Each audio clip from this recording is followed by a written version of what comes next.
What's up guys, Zinigami here, and let's go through the 35 stamina Save Ace Kizaru event on the global version of One Piece Treasure Cruise. Remember that on this event, if you're doing the 30 or the 35 stamina versions, then you have a chance of getting those almighty skill books, or universal skill books, or universal tomes, whatever you want to call them. The drop rate is incredibly low, even on the 30 and the 35 version, but if you have the option, you generally will always want to do the highest difficulty version you can clear safely. We're going to be using a double Mihawk slasher team with Shiki, Dofi, Mr. 3, and Golden Pound Usopp. Double Mihawks are nice because Kizaru will have a 250,000 damage threshold, so the more health cut you bring, the less damage you actually have to deal with attacks, because you basically can't deal more than 250 damage per character. On stage 2, you're either gonna get Django or Full Body. They both have somewhere between 350 to 400,000 hit points, and they'll attack every turn for about a little over 4,000 damage. You want to take them out as soon as you can, but also focus on killing any minions, marines that are on a 1-turn attack. And so here I take 3 turns to kill Full Body. Full Body is gonna be one of the slower ones to kill with the double Mihawk slasher team, because you're not gonna be bringing that many quick characters, and you do have a lot of dex characters on your team. Now, Shiki can be replaced with a type booster, just such as using 3-day 2-year Zoro, amazing replacement there. You can also use Koza, although Koza is just not as good and probably won't cut it.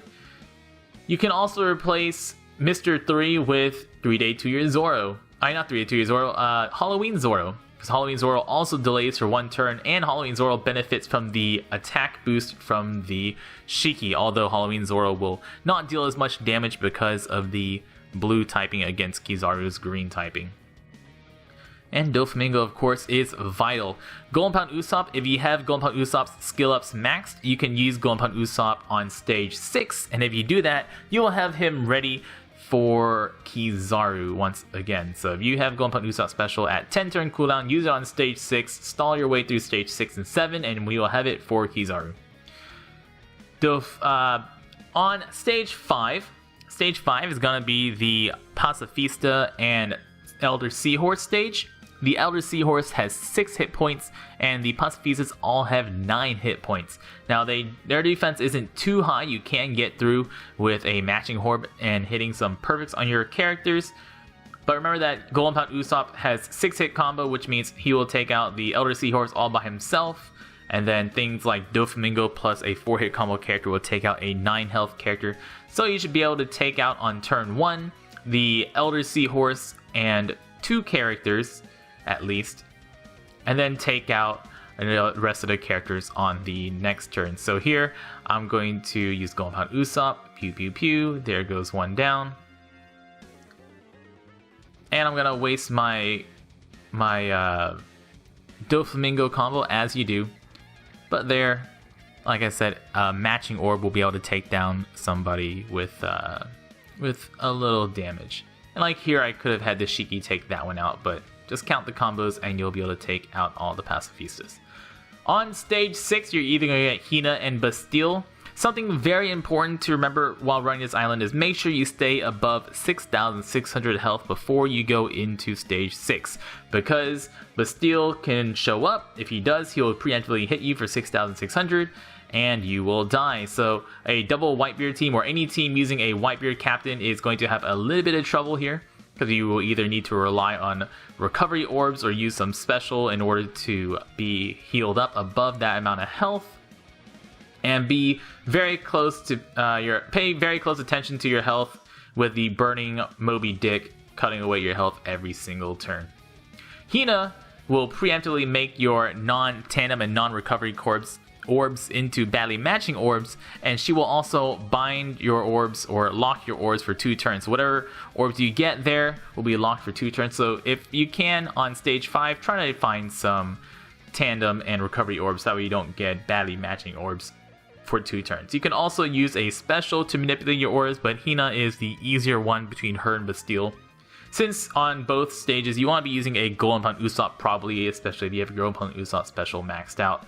You can also use a Mr. 3 somewhere in there, or the Zoro if you want to delay. Like you can use Mr. 3 or Zoro on stage 5, so that way you can have either one of them, whichever one you bring, ready for round 1 of Kizaru. Now stage 7 is Strawberry. Strawberry has 450,000 hit points. His first attack will reflect exactly how much damage dealt to him on the first 2 turns. So if you do 0 damage to Strawberry, he'll do 0 damage back. So on your first 2 turns, I would recommend taking care of the characters around Strawberry. Focus on the Marines, any Marine that would attack you that first turn, and then on the second turn, kill the Turtle, and then after that, kill Strawberry in the 2 turns after that. Now, on his second and third attacks, he'll attack you for 8,400 damage, which you want to avoid. It's like, also, don't forget to look for some matching orbs. This is one reason I like to bring Mr. 3 over Zoro, because Mr. 3 does do extra damage to your to Strawberry here. Shiki can also be replaced with Int Croc, and Int Croc is nice to give you another Int character to hit Strawberry. Strawberry can be bad if you have a lower damage team and are not prepared to kill him before that special runs out. Boss Kizaru has 2.9 million hit points. He'll preemptively gain his 250,000 damage threshold for 8 turns. Every single odd turn, that's turn 1, turn 3, turn 5, he'll clear all buffs. And every single even turn, that's turns 2, 4, 6 onwards, he will shuffle your orbs and can also give you block and bomb orbs. He'll attack every turn for 6,800 damage. Remember, when he clears buffs, that includes delays, that includes stuff like Fujitora's end of turn damage. So if you're bringing a Fujitora captain, use Fujitora on turn 2. So that way you get multiple turns of his end of turn health cut, unless of course you're very confident you can kill him early on.